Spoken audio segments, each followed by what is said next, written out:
How do you use music to ponder the very nature of existence? A lot of composers have tried to address this question in their music, but Charles Ives does it particularly poignantly in this really concise, almost philosophical piece, The Unanswered Question. The underlying concept is deceptively simple. We have three ideas, three elements, each occupying their very own world, almost ignorant of each other, and brought together in a masterful collage. So we begin with a sense of eternity and timelessness, the mystery that makes us want to pose the question in the first place. So Charles Ives does that with this wonderfully spaced open chord. Let's see if I can stretch it on the piano.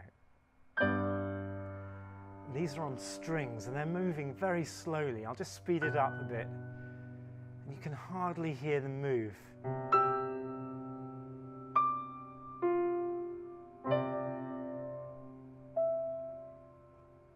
Very, very serene and druidic in their way. So that carries on in its own very boundless way. And over the top of that, 7 times, you get the second element, which is this question on a muted trumpet.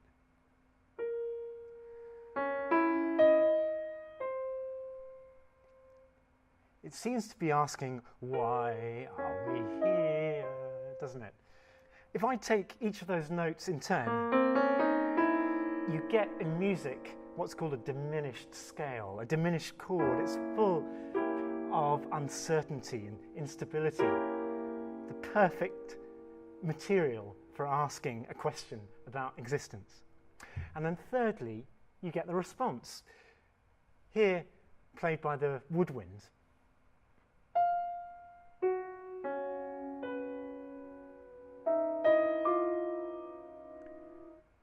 Clearly, they don't have the answer yet.